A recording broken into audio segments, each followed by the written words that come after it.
Jeevan, he's a principal engineer at Entain, and this systems he's building, they are like they're reached production. They are about.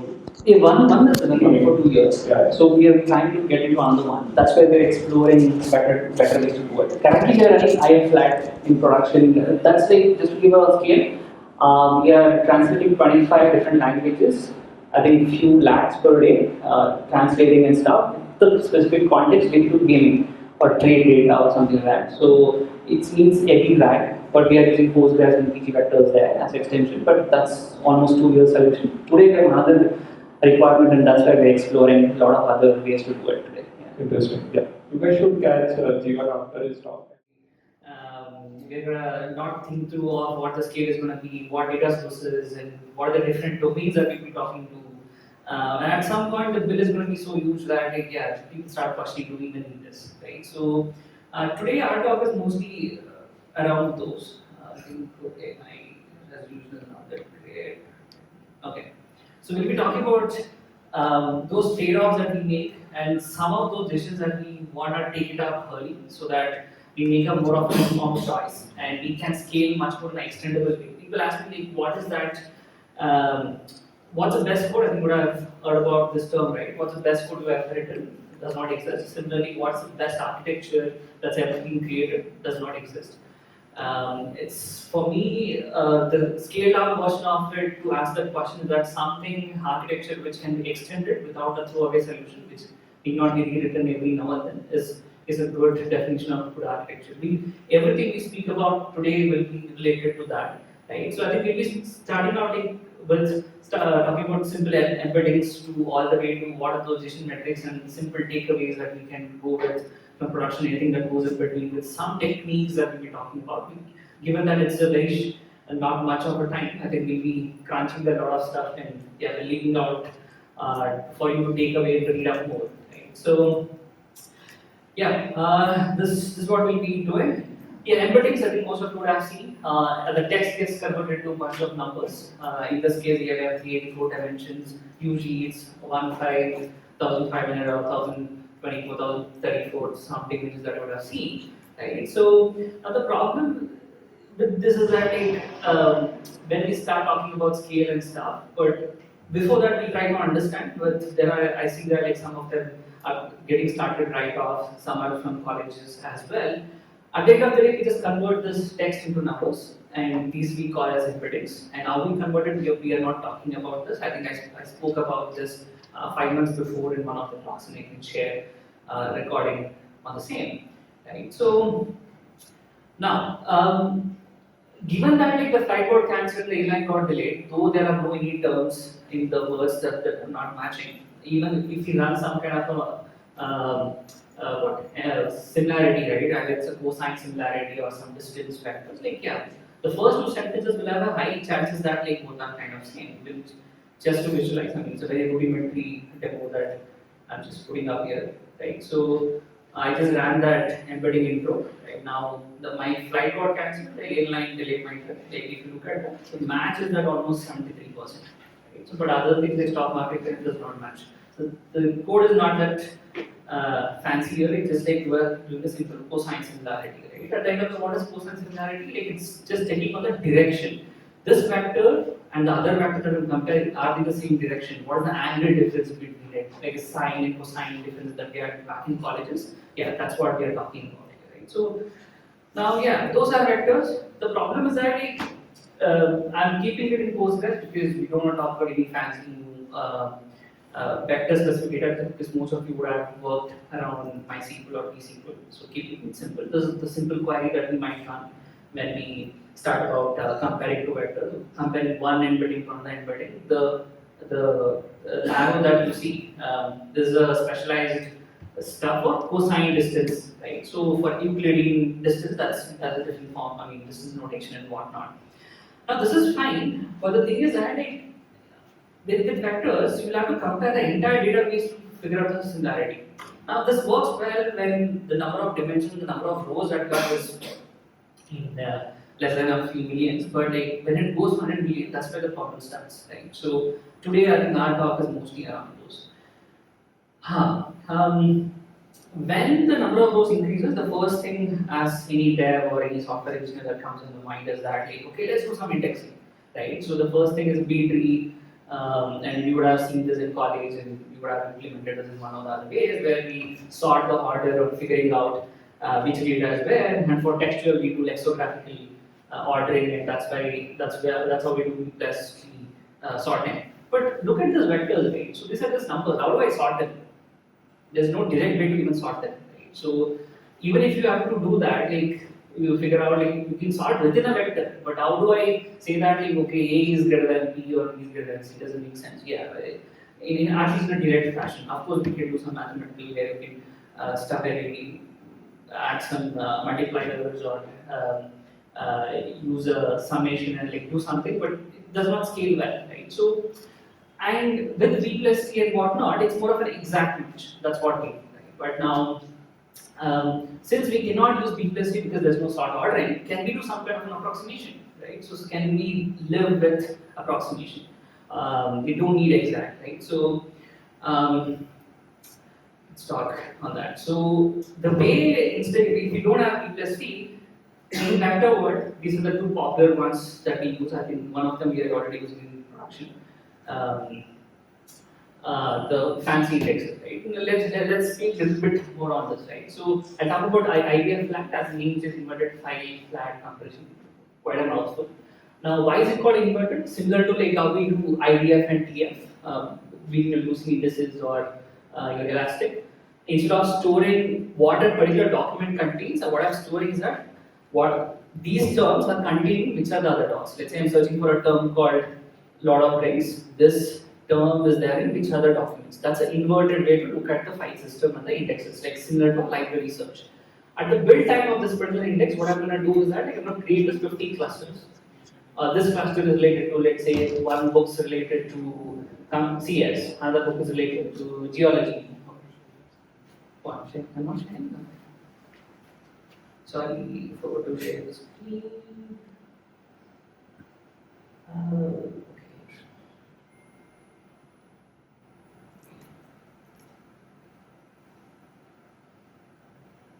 Yeah.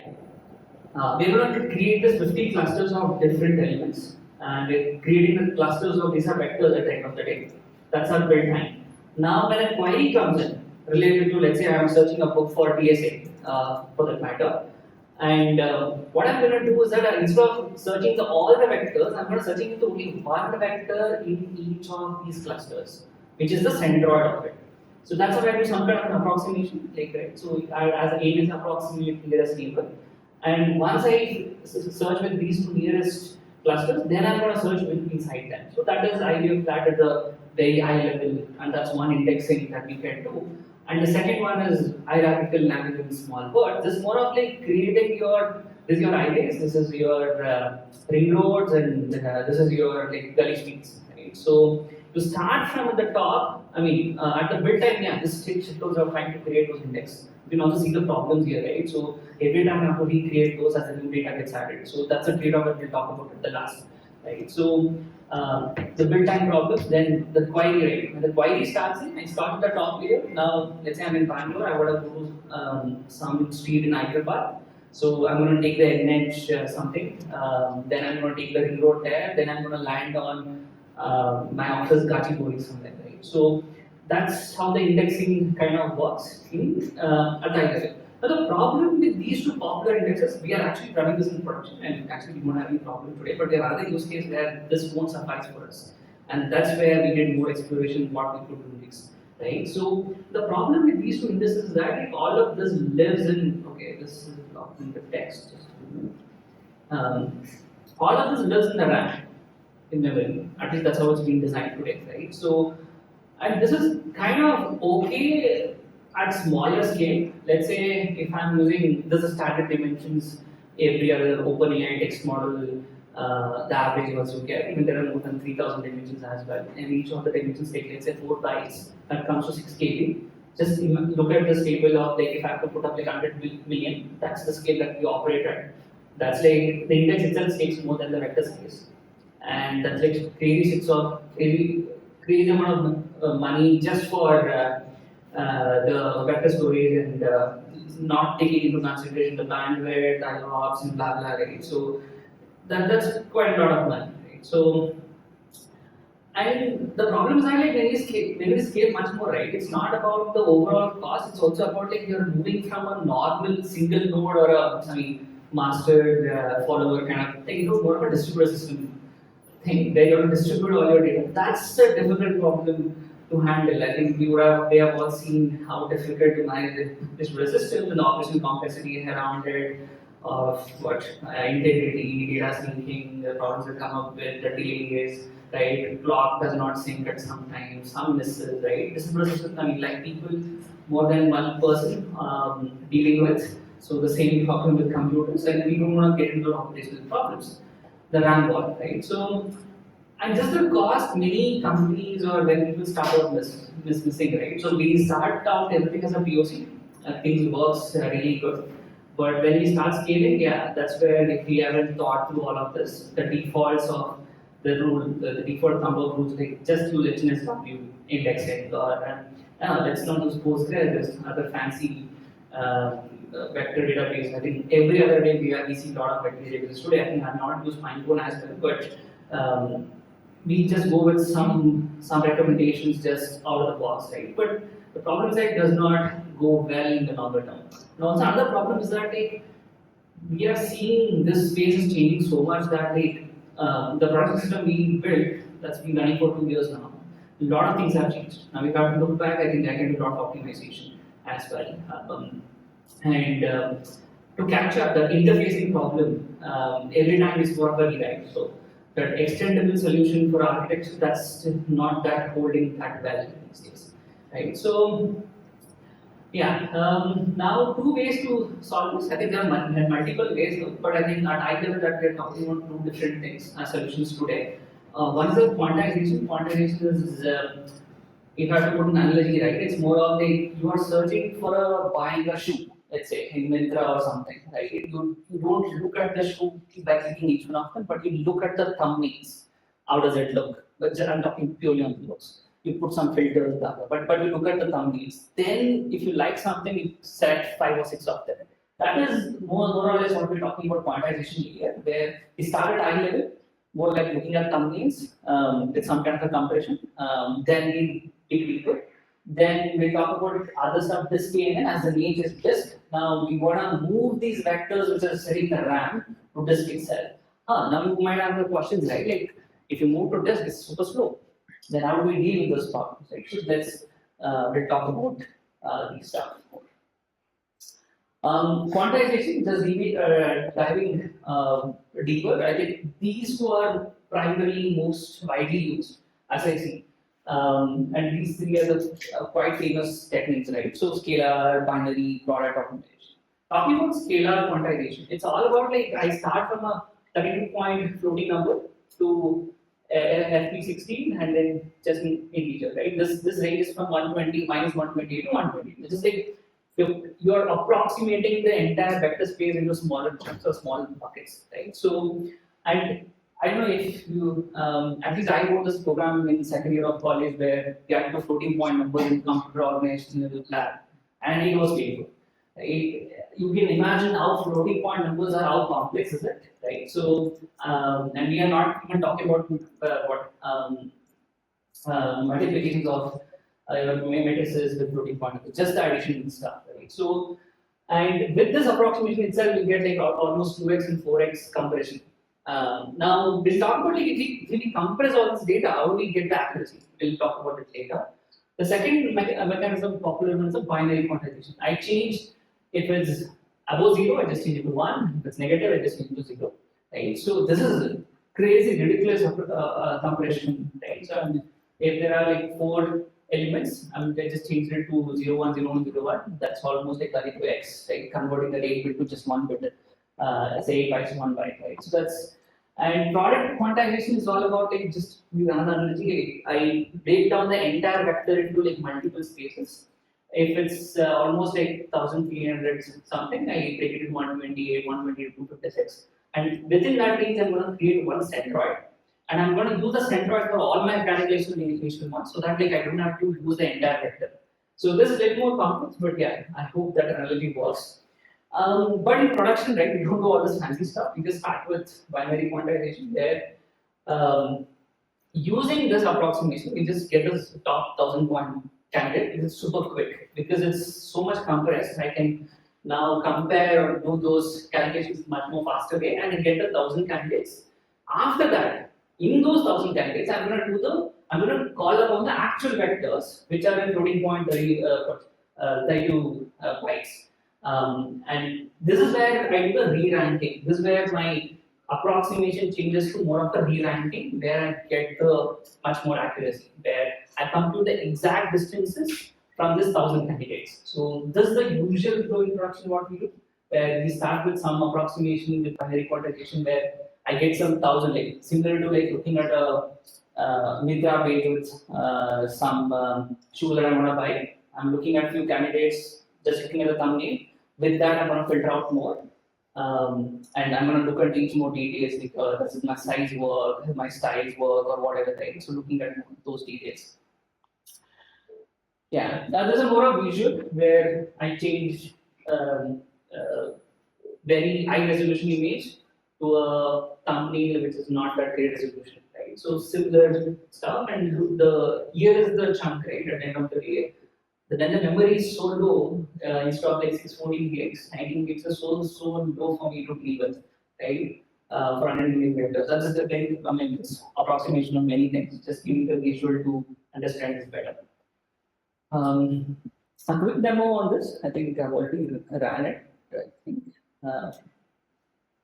I don't know, yeah. If you just look at this, and the code is also super simple, where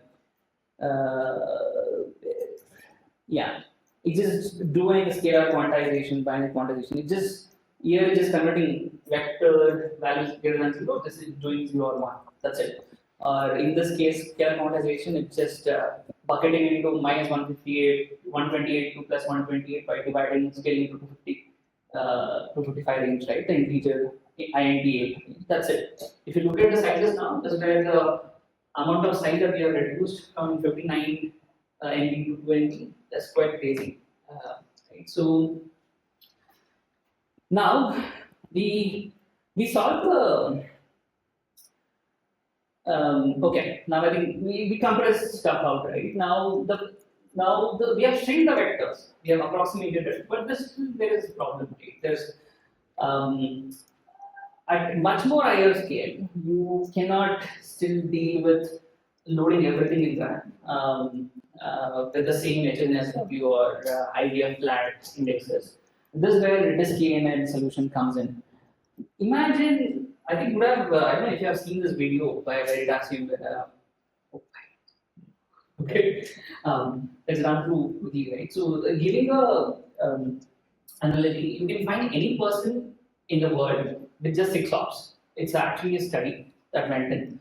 The similar technique was applied with DiskANN, with 2 solutions that went into it. There, you store the approximate stuff in the RAM, then you're gonna store the rest of the actual numbers in the disk.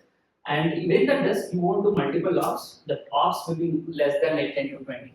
That's the range. That's something like if I want to travel to some stuff in Delhi, right? So I'm gonna start with an auto, then I'm gonna take a flight, then I'm gonna take some bus maybe, then I'm gonna take another car or not, right? So to reach one point to another point, the number of hops that was done to reduce this entire hopping is goes into DiskANN. Right? This will be a completely different architecture from what we talked about, just purely approximation. Now you can fit a lot of stuff, not just in the RAM, but you can also put it to the disk space.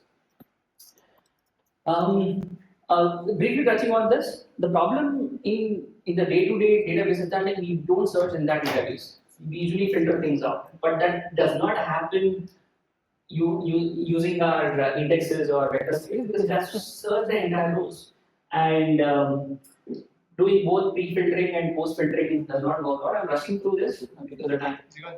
Take 10 minutes. We have a lot. Okay, so what we have seen is that like in production, this is what we usually run, right? We always have a filter. But with our indexes and vectors, we usually cannot do that because we'll miss out the entire space. Because you have to search the entire rows to actually look at the embeddings. Now, how do I do something like, okay, I have to compare, do some semantic matching. Also, I'll have to want to filter it. That does not go well, at least in Postgres, right? Or even some other databases, right? Unless there's some kind of hybrid search in some area that's already in place. In those cases, some solutions are there. So both of them fails. You do pre-filtering or post-filtering. For example, you do first the vector search, then you do filtering. That means that in the space that you have given the result, it would have eliminated some good candidates. And if you do pre-filtering, where I want to get all the search related to science first, then I'm going to HNSW, or where I'm going to vector search. That means that you miss out the entire space of semantic search, right? So both does not work out. So what is the solution? One is that a very one, the iterative scan, where you multiple times go on iterating until you get that more results. The second one is the most interesting one, where you partial indexing. This syntax is a little weird. I think you would have seen there. This says that we create an index for HNSW, that vector index that it's creating. But the filter is category is equal to science, and this is the partial index sign. And with this, the amount of the stuff that we get at the good results is quite nice. So we can quickly try it out in the demo. So let me get the stuff. Oh, this is it. I'm just creating the index. Right. Okay, index is okay. Since I pasted twice, it's what takes this. Oh, I should have done without the index showing the results. But yeah.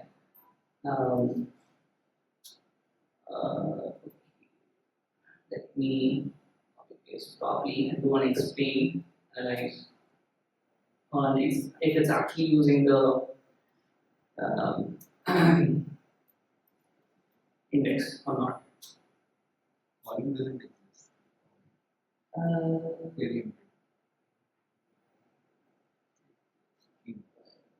Oh, okay. Oh, that's okay. Oh, I have to. Okay, let me get that very quickly. I forgot to use that. Let's look at this particular embedding first. This is the embedding that we're talking about. Before that, let's look at the content of this particular row. I've created some stuff. It says blue jacket, can either burst, head coach, fire, assistant, NHL, game, blah blah. Right. So what I'm gonna do is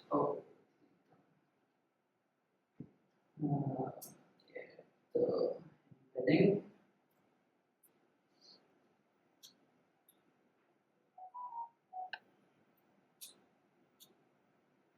I'm gonna copy paste this row inside the earlier query that we had.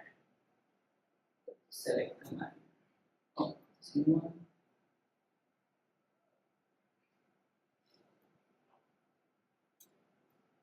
Yeah, I'm gonna replace my query embedding in this as a sub query inside here, so that we get to see it.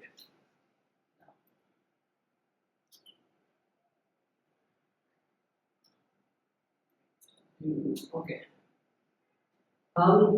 Yeah, I got 10 results. You can see the explain here. Let me add an explain analyze query there. Explain analyze. Yeah, this uses a index kind of creator. So our past indexing is kind of working. I should have shown an example with without the index that should have actually shown the actual result properly, right? So that would have explained the past indexing properly, right? So, and I've already updated this data. Now the iterative scan, I'm going to set this particular example. Without that, let me run this again. Limit to this is what is this query doing? It's going to pick this particular embedding from here to here, replace that here. Now I'm going to get ID and content from the docs. I'm doing the filtering here, category equal to science. And again, the same thing is easy to understand and just like written that way.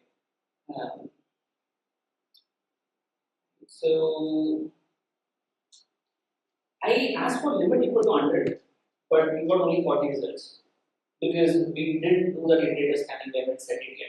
So just to visualize that, I'm going to run it again. I'm still getting 40 results because of the filter, it's missing out a couple of data. Now I'm going to enable the iterative scan where it's going to, until we get all the results, it's going to go about like finding all those stuff. Now once I set it, I get all those results. So these are some kind of hacks where this, in a way, where this was just no standardization yet, kind of which works, right? So that's filter search, which kind of helps in production. And when to use what based on what kind of cardinality. When we talk cardinality, like let's say you have too much of variation in my database, like more than 100 categories, then it's a problem. There's only 10 categories, I can do this filtering with this index. I cannot have too many indexes as well. So now the problem comes in where you use a single database. I think this is where we are moving away from optimization to more of talking about like should I go with a single post, whatever database I have, trying to put on extensions and make it vector rich, or should I go with a dedicated database specific to vectors itself, right? The trade-offs are quite clear. If it's specialized vectors, you have to do all this data syncing, the problems around distributed systems change, the schema changes in your actual database and your own changes in vector database, you have to re-embed every the stuff that might be there. There are techniques you can do in the past way as well, those problems.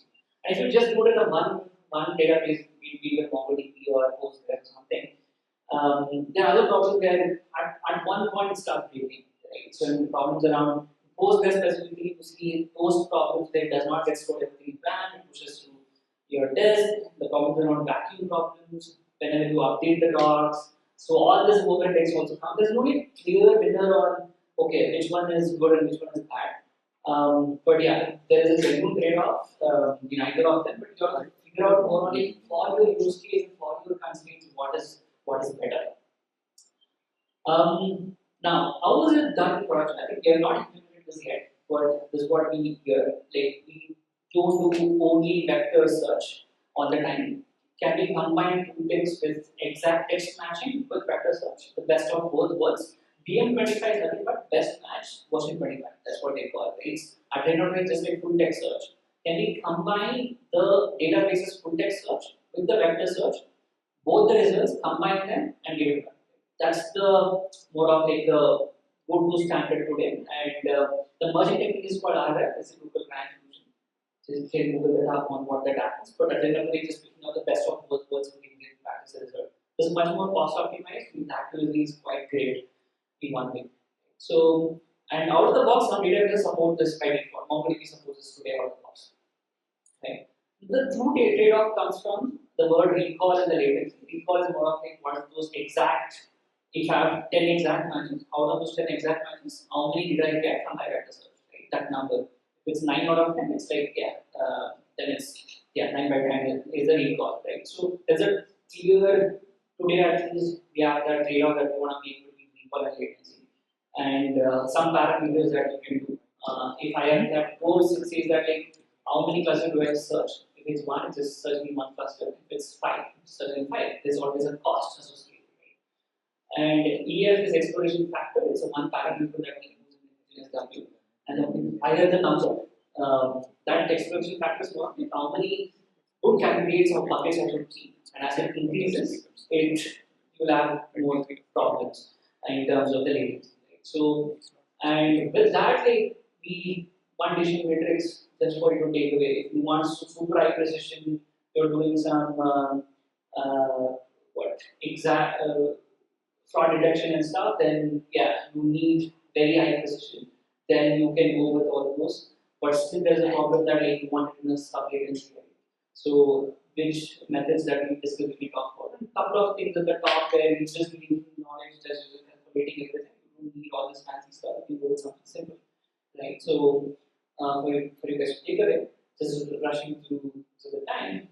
And just a quick takeaway guys, at the end of the day, do a quick math before you start because the cost of changing this is quite costly today. because there is no single standard or approach that has been explored quite well. And as much as possible, you don't need super high techniques. So you can use approximation with quantization techniques that we talked about. And BQ, the binary quantization is super easy and super simple to start with, and also gives great results. Right? So, and for filtering stuff, I think the traditional databases use techniques like DiskANN or the stuff that we talked about, like partial indexes and stuff. Right? So do the math, and in either case, right, the worst wrong answer is worse than a slightly lower right answer, a slower right answer, but it does not go well with all the use cases, but it's putting up that what can do. Yeah, that's it from me. Thank you all. I think I don't know if we have questions now. We can take them. Oh, yeah. Okay.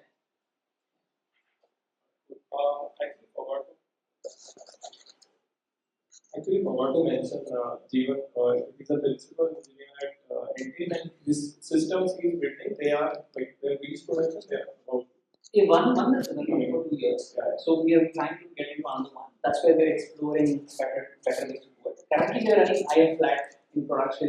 That's like, just to give a scale, we are translating 25 different languages.